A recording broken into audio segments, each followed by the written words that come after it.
David trouve le journal intime d'une jeune fille en fouillant les poubelles et est choqué par son contenu.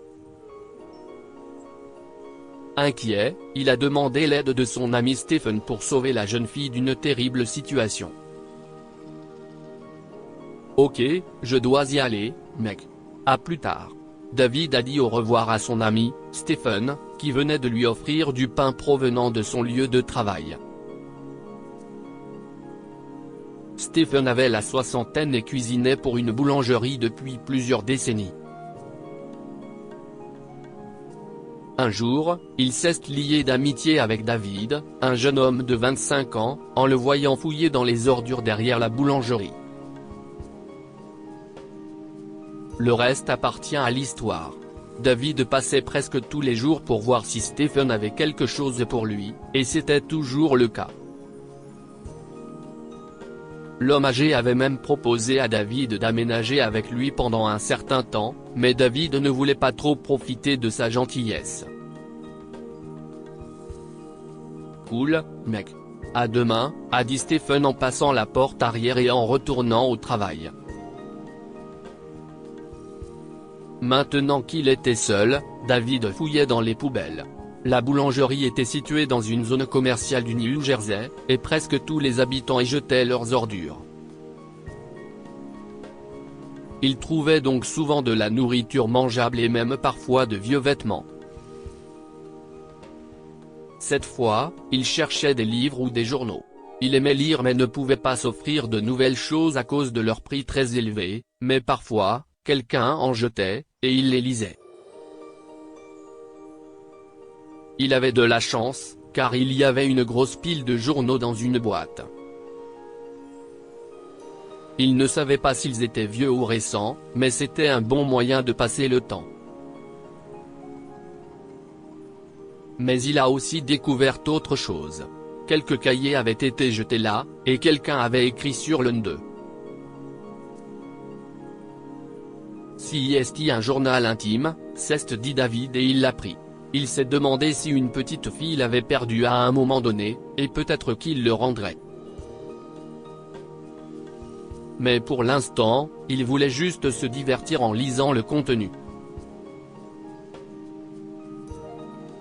Il s'est rendu à son coin habituel, a placé une tasse devant lui pour voir si quelqu'un voulait bien lâcher 1 ou 2 centimes, et a commencé à lire. Il n'avait jamais imaginé ce qu'il allait découvrir dans ces mots. David a fermé le journal d'un seul coup et s'est passé une main sur le visage, en réfléchissant profondément. Il appartenait à une fille nommée Lorraine Martin. Elle est née orpheline et a fait le tour des foyers d'accueil avant d'avoir 18 ans. Mais son véritable cauchemar a commencé après. Elle a rencontré un homme d'une trentaine d'années et elle était amoureuse. Ils se sont mariés, et maintenant, elle était piégée. Il était un tyran et la traitait comme une servante.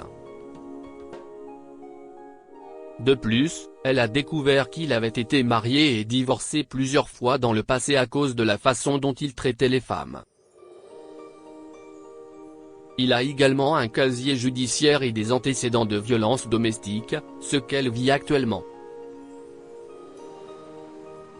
Mais David a été frappé par la dernière page où elle a écrit « S'il vous plaît, je jette ceci, en espérant que quelqu'un le lira et m'aidera. J'ai besoin de me sortir de cette situation. Voici mon adresse. Si vous pouvez m'aider, venez. Je ne peux pas en supporter davantage, et la police ne m'aidera pas parce qu'il ne m'a pas encore frappé. Mais chaque jour est pire. On me crie dessus tout le temps et il est toujours en train de boire. Je ne peux presque plus quitter la maison. Je vous en prie, aidez-moi. » David ne pouvait pas ignorer la situation. Il a lu l'adresse dans le journal intime avant le court message et a réalisé qu'elle était proche. Mais que pouvait-il faire? Il était sans abri et n'avait aucun moyen de protéger la jeune femme. De toute évidence, son mari avait trouvé une fille vulnérable et l'avait trompée. Maintenant, il la maltraitait, faisant de sa vie un enfer, et quelqu'un devait l'arrêter. Il devait demander à son ami Stephen ce qu'il en pensait. « Je pense que nous devrions appeler la police », a dit Stephen lorsque David a expliqué la situation et lui a demandé conseil. Mais elle a déjà dit que la police n'aiderait pas parce qu'il ne la frappe pas vraiment, mais la violence prend différentes formes.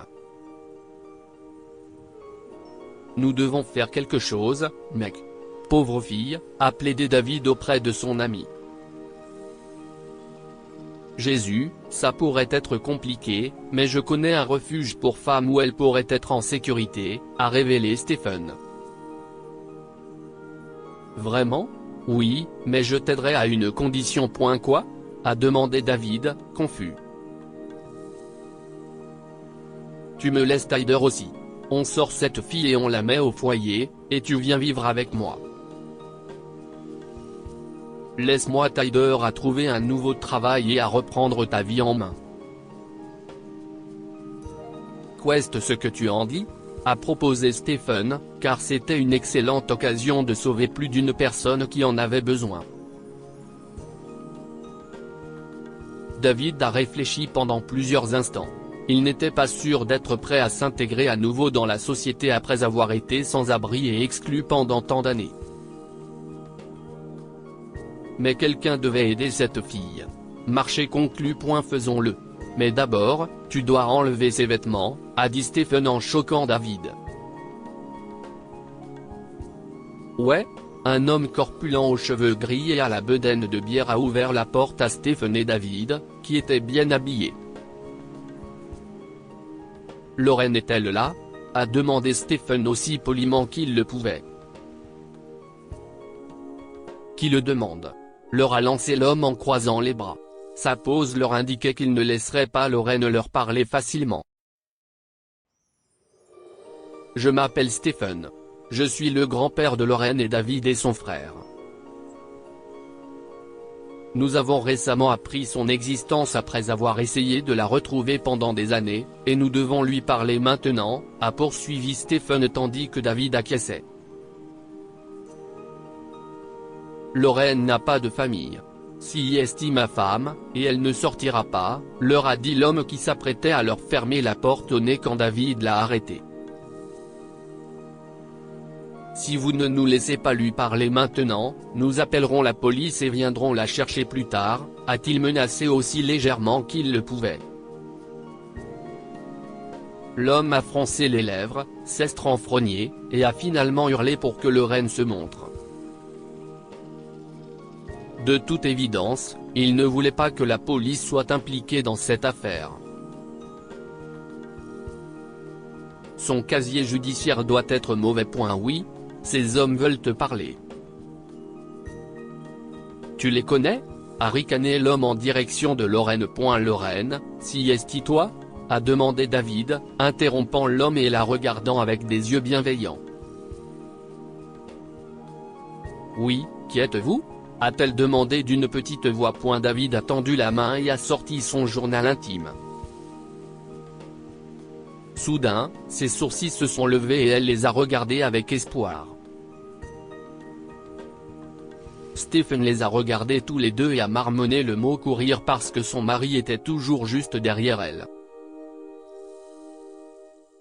Il a été distrait par le téléphone à l'intérieur de la maison pendant une seconde, et les trois sont partis.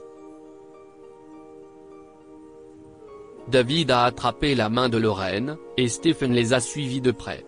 L'homme leur a crié dessus, mais il n'a pas pu les rattraper et a commencé à tousser juste devant la maison. David et Stephen ont emmené Lorraine au refuge pour femmes situé à proximité, qu'il a accueilli à bras ouverts. Elle allait recevoir de l'aide, une thérapie et peut-être des conseils pour trouver un emploi. Maintenant, David doit tenir sa promesse d'accepter l'aide de Stephen et de reprendre sa vie en main.